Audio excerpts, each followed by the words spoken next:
Welcome, guys. It is the beginning of the riding season here in New Jersey. Ride on your lawn. Ride on your own damn lawn, fool. And I'm pretty excited about it. I can start filming. Most of what I've been posting has just been leftovers from previous riding season that I just didn't get a chance to post and was holding me over. And now here we are. So welcome, this is your boy Mr. G, and you're watching Essential G, and I'm going to be covering in my next few videos, particularly this one, some Road to Freedom, which is my moto vlog, and this Road to Freedom stuff, or Fleedom, or fleeing, we're running, is going to be Road to Freedom My Story. I do two sections of this, Road to Freedom My Story and Road to Freedom Bike Talk. And the My Story stuff is kind of like how I grew up and came to this obsession with riding and mudding in the Jeep and whatever else it is I'm up to. And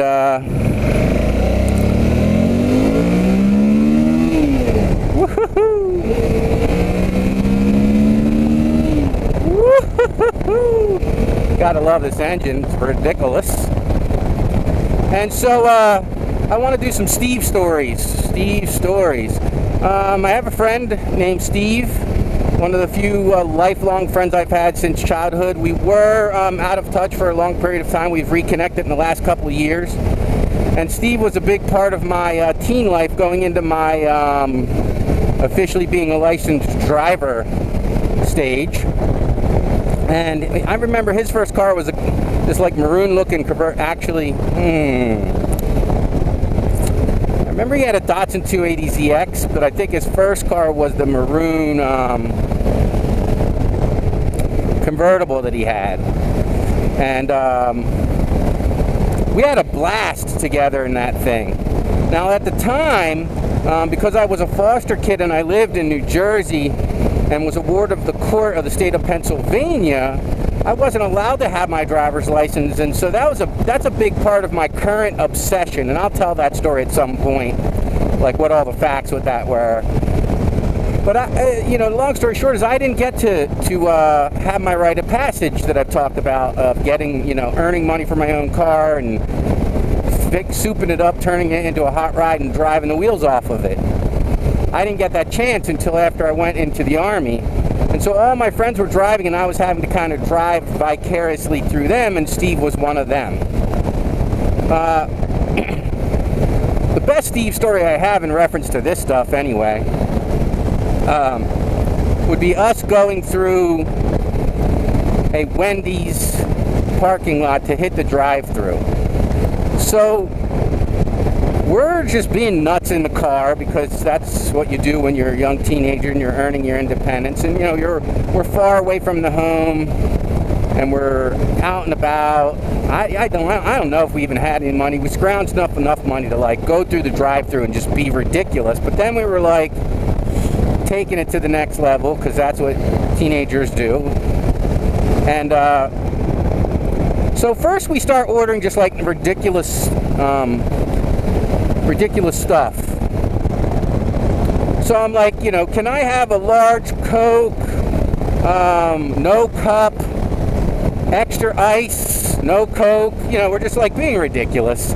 There's probably another teenager in there that's like spitting in our Coke. So probably not the best idea ever. And then we get this idea like, oh my God, what would be amazing? We should turn the car around and go through backwards. Man, this thing doesn't turn, I gotta say. Like, that's fun for this. Like, it's not flickable, look. Like, it won't flick. It kind of just stays standing straight up. It's kind of weird. Reminiscent of the new Harley Fat Boy. It just kind of won't tilt. And back on my stories. Yeah, so we're facing backwards now. We go, we think we're hot stuff. We go through the Wendy's drive-thru backwards, and we're cracking up. but not getting much of a laugh. Like, the people at the Wendy's are not amused. So apparently somebody must have done that before. They did not think it was particularly creative. And then we pull, I'm still laughing just thinking about this, and it's like 30 years ago. We pull over, like, into the parking lot with our food to eat, so we must have been able to scrounge up enough for some food. So we have our food or whatever, we pull over and we're going to sit and eat it in the car. The top's down, it's nice out.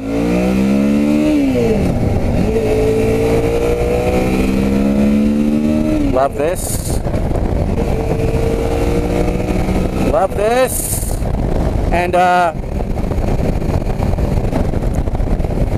we look back at the Wendy's like just by chance, like we're not facing it. We're facing away from it. And we look back and this old lady has followed us through the drive-thru without us, like we were not even paying attention. And she, you know, she's gone through the drive-thru backwards because she looked at what we were doing and assumed that was the right thing to do. And, you know, since we did, you know, acted like it was an act of normalcy, she did it too.